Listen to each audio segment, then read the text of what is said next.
بنی اسرائیل میں ایک شخص تھا، پہاڑ کے غار میں رہتا، سارا دن روزہ رکھتا اور رات بھر نفلیں پڑھتا، عبادت کرتا اللہ تعالیٰ کی۔ وہاں پانی کا چشمہ تھا، وہاں سے پانی پیتا، اور اس کا جو کھانا تھا، جو درختوں پہ پھل اگتے وہ پھل وہ کھاتا تھا، اور سب لوگوں سے علیحدہ جو ہے وہ پہاڑوں کے اندر جا کے رہتا تھا۔ کسی بھی شخص سے نہیں ملتا تھا، لوگ اس سے نہیں ملتے تھے، وہ لوگوں سے نہیں ملتا تھا، یعنی کہ رہبانیت اس نے اختیار کی ہوئی تھی۔ رہبانیت یہ ہوتا ہے کہ لوگوں سے الگ تھلگ ہو کر عبادت کرنا۔ اسلام میں تو منع نہیں ہے، لیکن پہلے جو ہے اسلام سے پہلے جو مذہب تھے، پہلے جو نبی آئے تھے، ان کے دور میں جو ہے وہ پہلے رہبانیت جائز تھی، لیکن اب جائز نہیں ہے۔ تو رہبانیت اس نے اختیار کی ہوئی تھی۔ موسیٰ علیہ السلام نے جب وہ اس کو دیکھا، اس کے بارے میں سنا، جب اس کا چرچا ہوا تو اس سے ملنے کے لیے آئے، دیکھا کہ دن بھر روزہ رکھتا ہے، عبادت کرتا ہے، رات بھر جو ہے وہ نفلیں ادا کرتا ہے۔ تو اسے کہا کہ اپنی جان پر نرمی کرو۔ اس نے کہا کہ اس عبادت گزار نے کہا کہ مجھے ڈر ہے کہ میں غافل نہ ہو جاؤں اور اسی حالت میں مجھے موت نہ آ جائے، غفلت کی حالت میں، تو اس لیے میں جو ہے وہ سارا دن عبادت کرتا ہوں۔ تو موسیٰ علیہ السلام نے کہا کہ آپ کی کوئی حاجت ضرورت ہو تو بتاؤ۔ اس نے کہا کہ اللہ تعالیٰ سے یہ لازمی دعا کریں کہ اللہ تعالیٰ مجھے اپنی رضا دے، اپنی خوشنودی دے، مجھ سے راضی ہو جائے، اور مرنے تک جو ہے وہ اپنی ہی عبادت کرنے کی توفیق دے، کسی اور کی طرف مائل نہ کرے۔ موسیٰ علیہ السلام چلے گئے۔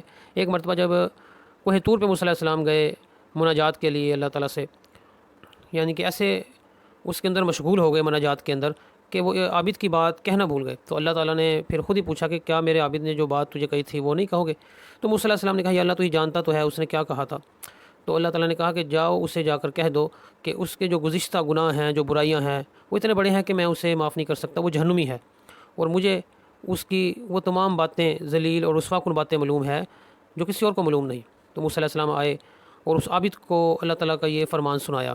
عابد نے کہا کہ اگر اللہ تعالیٰ نے یہ فیصلہ کیا ہے تو مرحبا، میں اس فیصلے کے اوپر راضی ہوں، مجھے کوئی ناراضگی نہیں ہے، میں اس کے اوپر راضی ہوں کہ اللہ تعالیٰ نے مجھے جہنمی قرار دیا ہے، اور اگر اللہ تعالیٰ مجھے اپنے دروازے دھتکار بھی دے گا تو میں اللہ تعالیٰ کے دروازے کے اوپر پڑا رہوں گا، اس کے در کے اوپر پڑا رہوں گا، اس سے معافی مانگتا رہوں گا، اس کی عبادت کرتا رہوں گا۔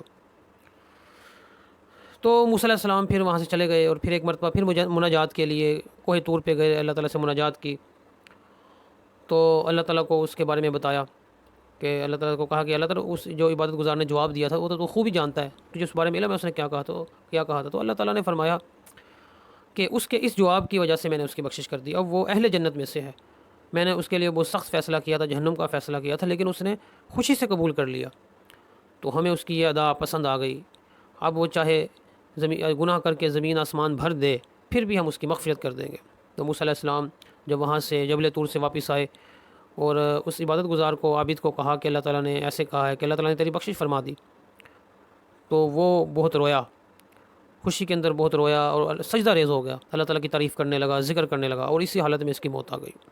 تو میرے بھائیو دوستو، یہ اللہ تعالیٰ جو ہے انسان سے بے حد پیار کرنے والے ہیں۔ اللہ تعالیٰ دیکھتے ہیں کہ کب یہ میری طرف آئے، گناہوں میں مبتلا ہے لیکن اللہ تعالیٰ آزماتے رہتے ہیں، موت تک انسان کے پاس وقت ہے، جب موت آئے گی تو پھر جو ہے وہ توبہ کا دروازہ بند ہو جاتا ہے۔